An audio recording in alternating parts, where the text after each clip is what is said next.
2022 is behind us. We're moving forward onto 2023. And now is the time to ask yourself, did you get done what you needed to get done this year? Did you work on your creative endeavors? Did you strive every day or every week or every month towards your passions and what you want to do with your life? Think of this, man. At the beginning of the year, when you were saying, I want to write that great novel, I want to write that great screenplay, I want to become a great musician, I want to become a great painter, man. Look at yourself now at the end of the year and see what progress you made. Maybe you wrote one great chapter. Maybe you wrote a great song. Maybe you started paint. Maybe you did anything what it is, man, no matter how big or small. Now is the time to ask yourself, did you get done what you needed to get done? Because I know I certainly have, man. Another episode of Cozy Corner of Cinema right now. I apologize, I don't know what number episode this is. I don't have my list up right here. I try to keep on top of that, but it's a little hard to stay on top, man. Anyways, man, now is the time for a mental reset, man. If you're looking at yourself and you're going, man, I didn't do this, I didn't do that, well, at the time of recording this, you got another couple hours to get into that mindset, man. We're going to go right into 2023 ready to go. Not going to waste any more time, man. Not going to sit around having pointless, inane conversations that have no intellectual properties to them, man, that do nothing for you. Jeez Louise, man, I tell you. We're going to get rid of all that nonsense, man. No more of, hey, man, what do you want to do? I don't know. Me neither. Let's do that. Forget about all that, man. You got to be out of your mind. But to each their own, like I always say. If that is what you want to do, then do it, man. This is your life to live. You gotta do what you want to do. Don't do something that somebody else wants you to do if you don't want to do it, man. How many times I say do there? Jeez Louise. And with the year coming to an end, there's still so much to do, so much work that has to be put in still. To coming January, I mentioned before some of the videos that will be coming, or episodes, whatever you want to say. New Blu-rays episode is coming tomorrow at the time of recording this, or it'll already be out by the time you're probably listening to this. So that's that. That's in the bag, ready to go. We say goodbye to two filmmakers who I have, one of which I forgot to mention last week, but the other who I'll talk about more in depth here has passed away in the past couple of days. A filmmaker who I had mentioned, actually not even that long ago, director Mike Hodges, man. I mentioned his film Croupier, which recently had a new 4K Blu-ray put out by Arrow Video. He has passed away. Croupier is a film I've been a big fan of since I watched it for the 1998 episode, but Mike Hodges might be more well known for two of his biggest films, Flash Gordon, as well as Get Carter. He also did the film Pulp with Michael Caine, which is pretty good as well. I think he died. What's the day that he died on? It was announced, I should say, on December 17th. So it was actually it was 2 weeks ago. Jeez Louise, man, that's how behind I am on these things. But we say R.I.P. to Mike Hodges, and thank you for your hard work, your great art that you put into the world. You truly lived a life that we can look at and go, you know what, man, he made an impact. But let me get a sip of this right here, man. And we're going to say goodbye as well to a filmmaker who has had a big impact on my life, and I'm sure on many others as well. He is a staple in horror circles and has made his impact with some of the greatest films in the genre. We say goodbye to the great Ruggero Deodato. Born 1939 and has passed away just a couple of days ago. Most famously known for his masterpiece, also one of the most controversial and infamous films of all time, Cannibal Holocaust, but has also directed many other great films such as Jungle Holocaust, Live Like a Cop, Die Like a Man, House on the Edge of the Park, and Cut and Run, just to name a few. I think Cannibal Holocaust is a film that would be his most well known, but it should not overshadow some of his other work, man. I will say that The House on the Edge of the Park with David Hess and Giovanni Radici from Cannibal Ferox, and the actor in that film, whose name I always forget, who was also in Cannibal Ferox, whose name I'm going to bring up if I can find it. Is it Annie Bell? I believe it is, man. It is not Annie Bell. I apologize. As I said that, the name was right here. Lorraine DeSalle, who was also in Cannibal Ferox with Mr. Giovanni Radici. Ruggero Deodato was a filmmaker who I think never got quite the credit that he should have gotten in terms of his peers with the other Italian greats of Lucio Fulci or Dario Argento or Sergio Martino, Mario Bava. What all of these filmmakers did, they made very specific types of films to who they were as a filmmaker. If you watch a film like Zombie and then you watch a film like, I don't know, Suspiria, and you watch a film like Torso, they all feel like they wouldn't come from one of the other filmmakers. You know, you're not going to watch Tenebrae and go, that's a Fulci film, you know, that's just ridiculous. The same thing with Deodato, man. The way that his films have a certain, at times, a real mean streak to them that made it its own.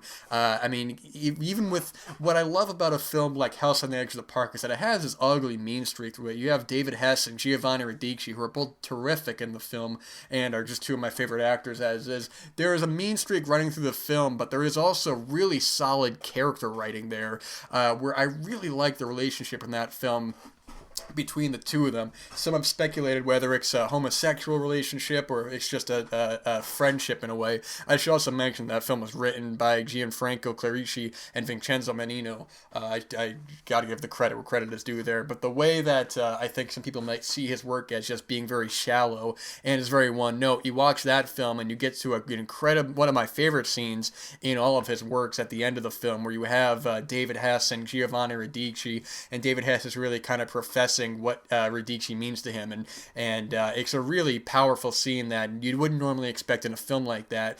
And the thing with Cannibal Holocaust, I'm going to go back to that. It's a film where I think there's a lot of really great, interesting character stuff going on here that whether or not Deodato intended is totally up to the eye of the beholder on that. But on top of just the obvious metaphors going on with media representation of suffering for your of how would you like it if you're suffering with somebody else's art, you know, and the contrast between so-called civilized culture as well as so-called primitive culture. I mean, those are all there on a surface level kind of viewing. But when you look at the characters in Cannibal Holocaust as well, one of the characters in the film who I like a lot, who I don't think is brought up in terms of their relationship with the other characters, is Faye Daniels, played by Francesca Ciardi. I should also say, with Cannibal Holocaust, we lost Robert Kerman, I believe, what was it, a year or two ago? We lost him in 2018, I should say, so a big RIP to him as well. But what I like about that character is that you have Faye Daniels in the film who thinks that, I mean, she sees all these horrible atrocities going on by Alan Yates and these other characters in the film by Jack. They're all doing these awful things and are awful people, and Faye thinks that she is above it all. She thinks that she is not like them. But what's interesting about the way her character is written is that, I should also say as well, Cannibal Holocaust written as, again, by Gianfranco Clarici and as well as Giorgio Stegani. Apologize if I said that name incorrectly, but her character thinks that she is above these actions, but she still sits by while these horrible atrocities are committed. The infamous, one of the infamous sequences in the film is the burning of the village, and she has no morality and she has no sympathy for these people who have lost everything for the sake of these Westerners' art, man. And or for the sake of their work, man, they have no morale. So when there's a point in the film where she thinks that they've gone too far, but you got to look and you got to wonder, man. It's like, hey, man, at what point do you draw the line of these other characters going too far? You know, was it the burning of these villages, or was it, you know, these horrible individual atrocities, man? There's a lot of very interesting character stuff going on, and frankly, I'm not going to spend the whole time talking about it, because, I mean, Cannibal Holocaust is just one of my all-time favorite films. It's one of the few films I actually have tattooed on me, because it's a film that I just, it had a huge impact on me at a young age, man, and it's one that I've just completely been obsessed with for nearly all my life, you know, so I can't nearly talk about it in depth in terms of this conversation here, but in terms of Ruggero Deodato's passing, it was one that I see a lot of people bringing up again, revisiting, and seeing the real genius behind it, man. There's also some great commentaries on the previous releases of the film as well, with Robert Kerman, Deodato, there's some great interviews with Carl York, who has some great stories about the filming of it, and the questionability of some of the sequences that he was involved in, not exactly knowing what was going on, and there's just some great stories, man. If you have the opportunity, you can find some great interviews with Carl York as well as with some of Deodato's other films I want to mention as well. Jungle Holocaust is very mean-spirited as well, but it's a film that I think is really heavy on tension at times, especially at the end of the film, when it becomes a big escape. You really are left on the edge of your seat, and I think that's another thing that Deodato did well, is really great atmosphere that he would perfect in Cannibal Holocaust, but as well as his other films. Like Cut and Run is also very good as well. That's a really it's sometimes categorized as a cannibal, as one of these cannibal films. It's really not that. It's more of an adventure film. I think that one is a lot of fun as well. Body Count is good. I enjoy that. Phantom of Death is pretty good as well. That has, I believe, Edward Fenwick and Donald Pleasance in it. That has a DVD as well from Shameless right now. The Barbarians is pretty good. I enjoy that. I didn't even mention Raiders of Atlantis. I'm a big fan of that film as well. But, like I said, I mean, he's one of these guys who... he made films that were uniquely his, man. You watch a Deodato film and it feels like a Deodato film. The way that he had this great mean-spirited streak but had such a great visual eye as well, man. He is such a talented filmmaker. And, it's really, from what I hear, apparently he was very sick. So according to people who were close to him, it wasn't that much of a surprise of his passing. But either way, man, it's a true shame. We lost a true artist, a true filmmaking, in my opinion, legend. Whether you like or dislike his films, man, you can't. It's pretty hard to deny truly his impact on the genre, and outside of the genre, all the found footage stuff that came after it, man. People always talk about going back to this film, man, and it's just truly a real loss, man. We lost a real legend here. So raise your glass, raise whatever you're drinking, or metaphorically raise your fist, whatever it is, man, to the late great Ruggero Deodato. We drink in honor to you tonight. Good night. I can't speak right now. We drink in honor to you tonight, sir. Jeez Louise, man, I tell you, we lost a lot of legends this year. I'm not going to go through them all. Also, I partially have a list, but hopefully some of this will give you some opportunity to revisit some of these films as well. And actually, I talk about in the 2023 Blu-ray video that is coming out that House on the Edge of the Park is getting a 4K next month, as well as 88 Films has just had a 4K Cannibal Holocaust out, with the Grindhouse releasing 4K coming later in 2023, so that will definitely have to be kept an eye on. I spent some time putting together some great films that I saw this year, and one of them that I watched fairly recently, which I will talk about now, and also want to give a heads up on, if you are interested in watching, man, be wary that the version that is readily available is edited. I'm going to be talking about, from 2002, the film 0 Day, directed by Ben Cocchio. This was one that say right up front, man, this is available to watch on YouTube, as well as on some other internet sites you'll have to do some searching for on your own.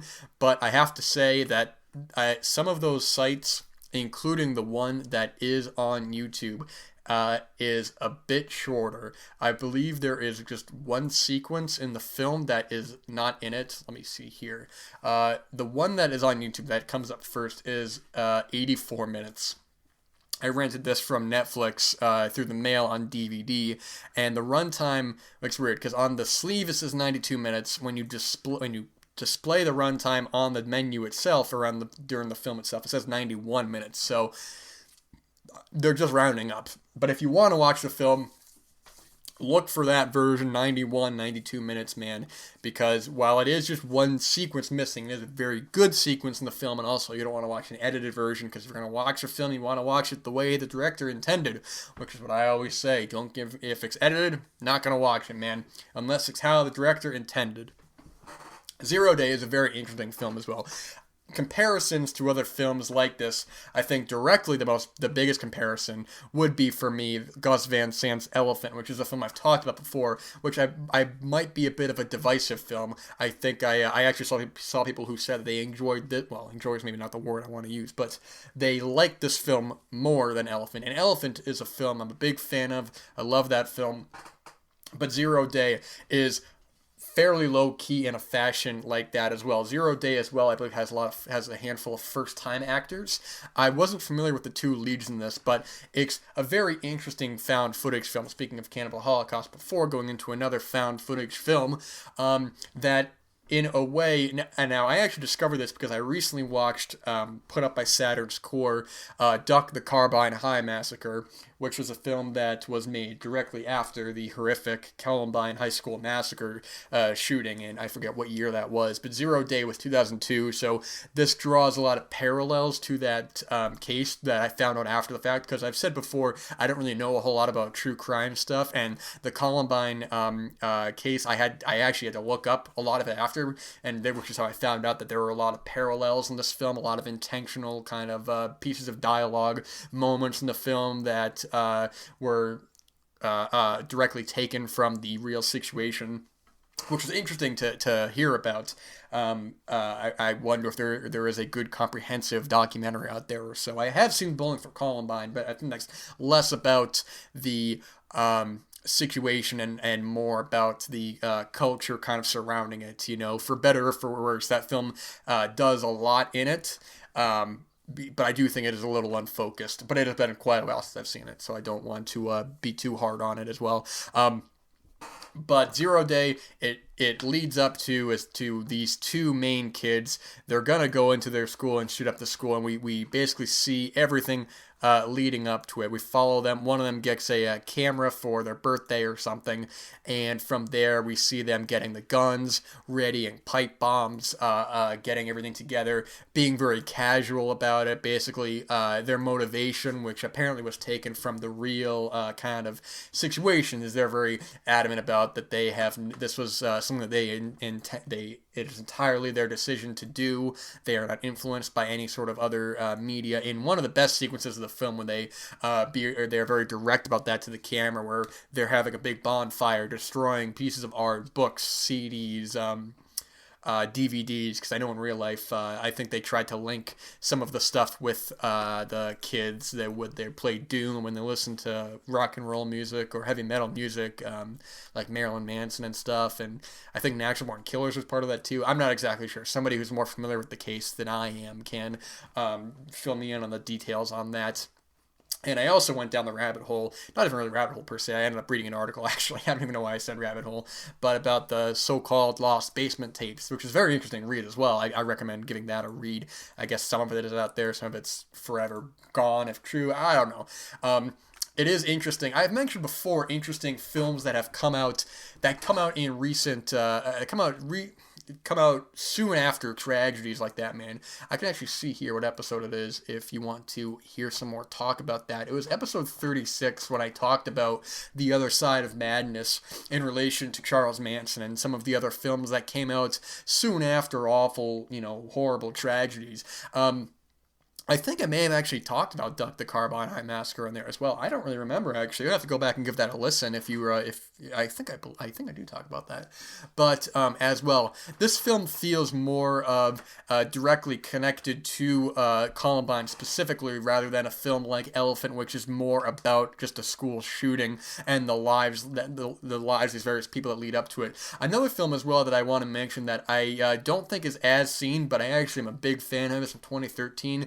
The film The Dirties, directed by Matt Johnson, and I think this one as well might be a little divisive. This gets a little more meta in what it's doing, and I think it was Kevin Smith's company who may have distributed this, to my knowledge. I remember he had some involvement with it that wasn't actually about the making of the film, but that's a film that I'm a very big fan of as well.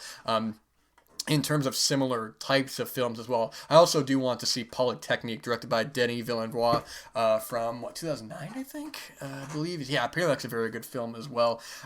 Yeah, you watch one of these films and you start getting recommended similar types of films as well. But what Zero Day does well is that it has a tension that builds up, but not necessarily in a way where you feel like the next scene could be it. It has a tension in a way where you know it's going to happen. You know these characters are dead set on it. So it's all a matter of just following the banality behind a lot of it. Is that a word, banality? I don't think that is a word. I may have made that word up. I really don't know. But the way the two play it is very natural, but does feel in a way where it's not really them acting. Whereas if they're trying to act natural, oftentimes that can be, it can feel off-putting, where it doesn't feel, like it doesn't feel, it feels like they're giving performances and not acting themselves. When you have sequences in the film like them going to shoot guns, which apparently real life kids did, they went out and shot guns and stuff, and a lot of them joking and stuff and kind of messing around back and forth, not taking the situation, not seeing the longevity of the situation, not seeing it how we're doing it. It's very much like what it does well is that it feels like you're watching this tape that was seized by the police or something like that, even up to the leading up to the finale of the film, which goes further than I honestly expected it to. There's a point where I thought the film was going to end, and it actually goes past that, which I found very I don't know how the heck they were able to film some of this stuff, man. I mean, geez Louise, it goes further than I thought it was going to, and I can only imagine the difficulties of trying to where you would even film in some places that probably would not be happy with the subject matter. Whereas you watch Duck the Carbine High Massacre, and when you get to the actual ending of the film, it looks like they shot. I mean, I'm not taking a nod on the film; it's a low budget film as well, and they only have X amount of resources. But it definitely looks a lot like a room with like something in the back, like a sheet in the background or whatever. But yeah, man, this is one that I really like these films that feel, I mean, I don't want to say found footage in the way of having it be what we think of found footage now as a paranormal activity type of film. More found footage literally in the sense of we're watching something that was seized by police or something like that, not exactly mockumentary, but more so as if hey, if you showed this to somebody, would they believe that it was real, which I find those types of films interesting, as well as if you guys are interested in I guess a parallel to real life, that video I saw recently was look up the case of the real Blair Witch from I think 2003, I believe it was. That's a very interesting story right there about these guys who kidnapped this girl and were going to kill her, but then it was for a film or something like that. Somebody can summarize it better than I can, but there's still some ambiguity in the case of. Someone's got to make a documentary about that. There's probably a lot of interesting stuff you can get there, but. What I mentioned before is that if you have DVD Netflix, then you're all set to go on that. Hell, you probably get the copy that I watched because I can't imagine there's too many copies that Netflix has of this. The DVD, I believe, is out of print. I couldn't find a copy online, but if you want to watch this online, you want to just stream it somewhere, do yourself a favor and make sure that you watch the full version, the full 91-minute version. I want to see as well, actually, if this is available to rent anywhere. It is not available to rent. Okay, so yeah, just watch it if it sounds like something that you'd be interested in, because just do what you can for that, man. If they don't want you to rent it or buy it, man, then you do what you gotta do, man.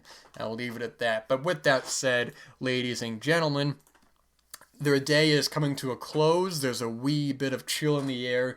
The cats are sleeping. The sun's gone down, and we will relish ourselves to the rest of the evening. So be responsible, be safe, get your mindset going for the upcoming year, because there's so much to do, man, and not one day is guaranteed. So that's why, man, if at the beginning of the year you were saying, oh, I was going to do this and I was going to do that, now's your chance, man. Now's your chance to do exactly what you want to do. Don't let anyone or anything stand in your way, man.